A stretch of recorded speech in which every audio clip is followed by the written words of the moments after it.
am Mrs. Graham. The book I'll be reading tonight is Miss Rumphius. The story and pictures are by Barbara Cooney. This is one of my favorite books. It was given to me by my sister, who also lives in Maine, when I first started teaching. And it's been an inspiration for me and many others, and I hope you like it too.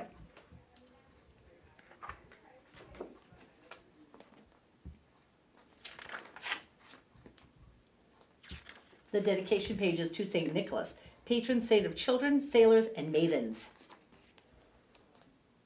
The Lupin Lady lives in a small house overlooking the sea. In between the rocks around her house grow blue and purple and rose-colored flowers. The Lupin Lady is little and old, but she has not always been that way. I know. She is my great aunt, and she told me so. Once upon a time, she was a little girl named Alice, who lived in a city by the sea. From the front stoop, she could see the wharves and the bristling masts of tall ships. Many years ago, her grandfather had come to America on a large sailing ship. Now he worked in the shop at the bottom of the house, making figureheads for the prows of ships and carving Indians out of wood to put in front of cigar stores. For Alice's grandfather was an artist.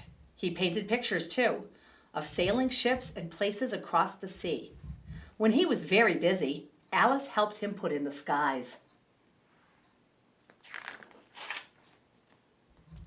In the evening, Alice sat on her grandfather's knee and listened to his stories of faraway places. When he had finished, Alice would say, "When I grow up, I will go to faraway places. And when I grow old, I too will live beside the sea." "That is all very well, little Alice," said her grandfather, "but there is a third thing you must do." "What is that?" asked Alice. "You must do something to make the world more beautiful," said her grandfather. "All right," said Alice, but she did not know what that could be. In the meantime, Alice got up and washed her face and ate her porridge for breakfast. She went to school and came home and did her homework, and pretty soon she was grown up. Then my great-aunt Alice set out to do the 3 things she had told her grandfather she was going to do.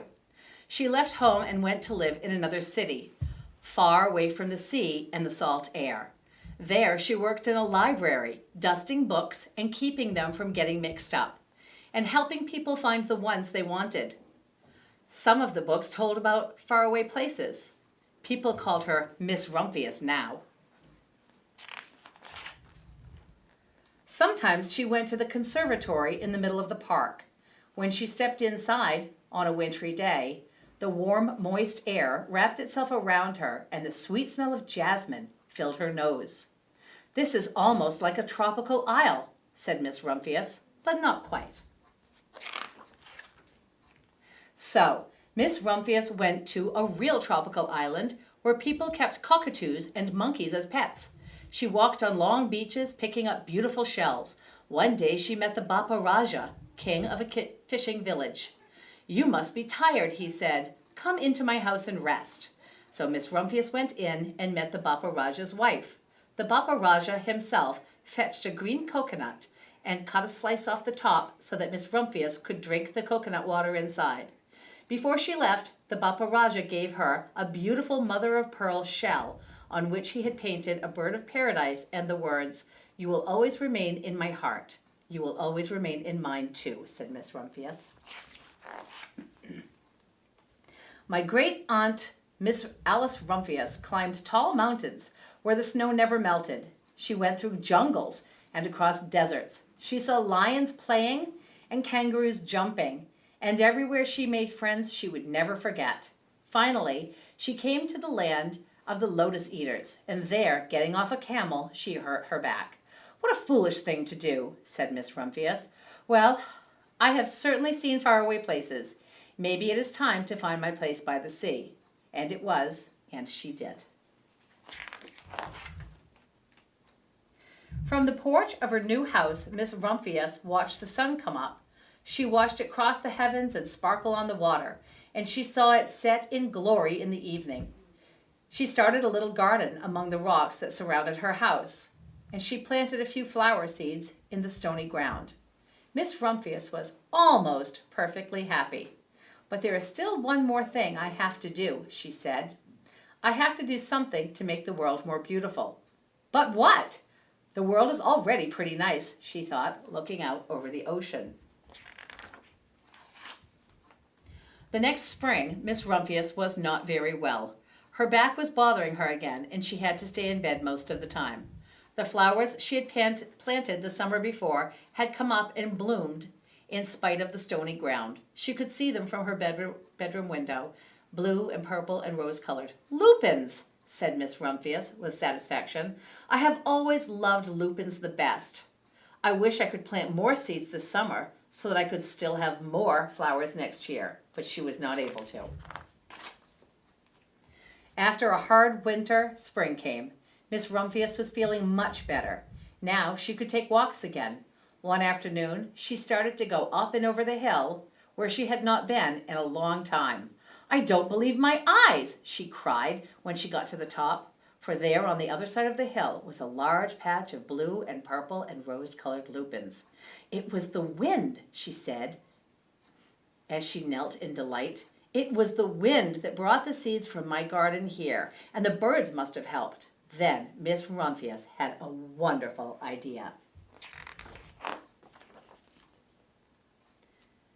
She hurried home and got out her seed catalogs. She sent off to the very best seed house for 5 bushels of lupin seed. All that summer, Miss Rumphius, her pockets full of seeds, wandered over fields and headlands sowing lupins. She scattered seeds along the highways and down the country lanes. She flung handfuls of them around the schoolhouse and back of the church. She tossed them into hollows and along stone walls. Her back didn't hurt her anymore at all. Now some people called her that crazy old lady. The next spring there were lupins everywhere. Fields and hillsides were covered with blue and purple and rose-colored flowers. They bloomed along the highways and down the lanes. Bright patches lay around the schoolhouse and back of the church. Down in the hollows and along the stone walls grew the beautiful flowers. Miss Rumphius had done the third and most difficult thing of all. My great-aunt Alice, Miss Rumphius, is very old now. Her hair is very white.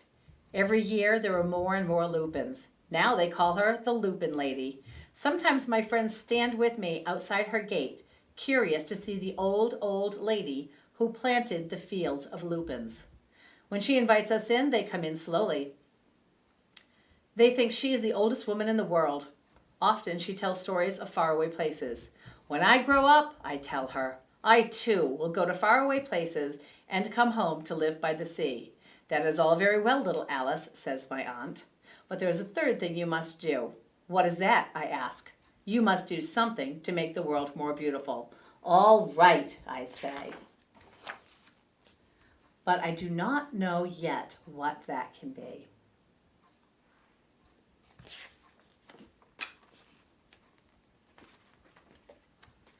Friends, if you have perfect attendance, you could win this book.